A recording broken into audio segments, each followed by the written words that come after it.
Assalamualaikum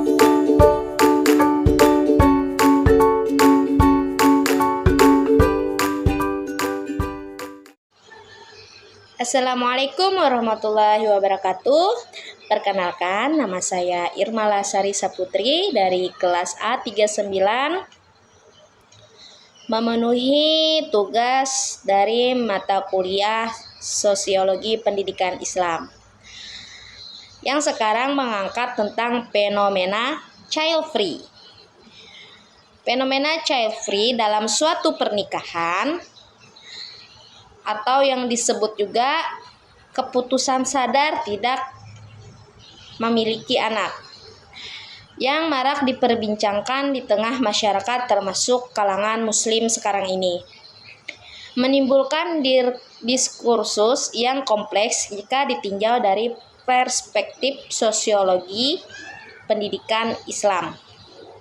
Dalam kajian ini, keluarga tidak hanya dipandang sebagai unit biologis atau institusi sosial, tetapi juga sebagai agen sosialisasi utama nilai-nilai keislaman kepada generasi berikutnya.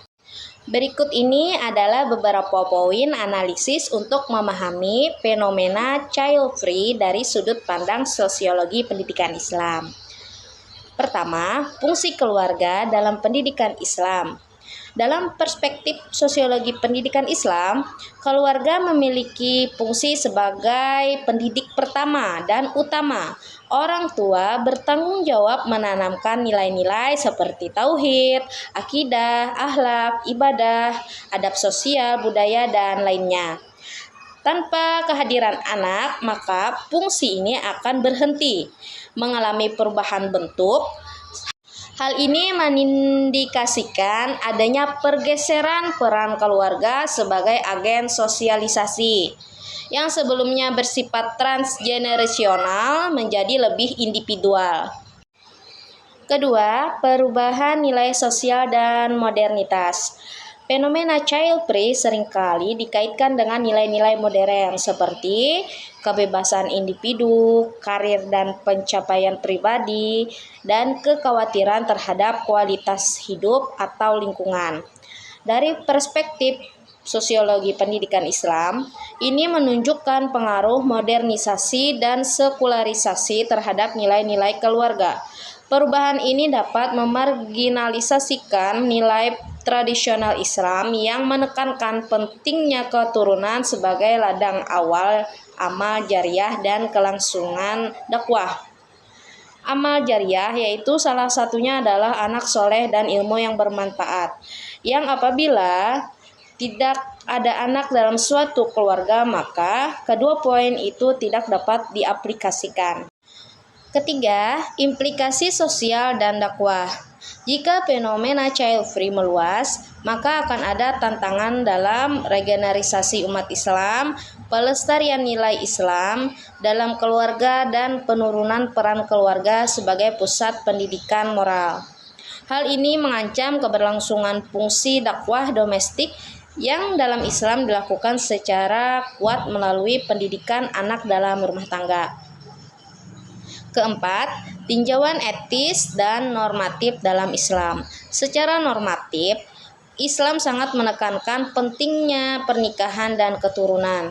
Di sini tampak bahwa child free bukan hanya soal keputusan pribadi, melainkan juga memiliki dimensi etika dan tanggung jawab dalam peran pendidikan Islam. Dan yang terakhir, bagian kelima, yaitu alternatif sosialisasi nilai Islam.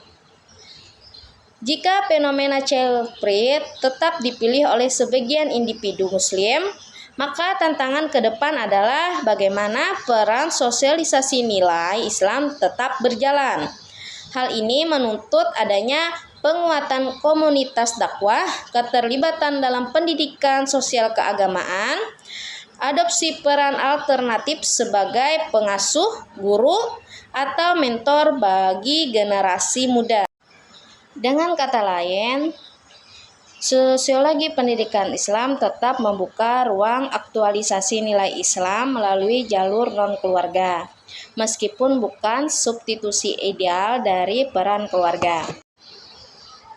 Jadi kesimpulannya, fenomena child free dalam perspektif sosiologi pendidikan Islam menunjukkan adanya pergeseran nilai dan fungsi keluarga sebagai agen sosialisasi keislaman. Meski merupakan pilihan personal, keputusan ini berdampak pada transmisi nilai agama dan moral kepada generasi berikutnya. Maka, penting bagi masyarakat dan institusi pendidikan Islam untuk merespon fenomena ini secara komprehensif, edukatif, dan solutif, bukan semata-mata secara normatif atau menghakiminya. Demikian dari saya tentang fenomena child free ini. Salah kurangnya mohon dimaklumi. Wabillahi taufiq wal hidayah. Wassalamualaikum warahmatullahi wabarakatuh.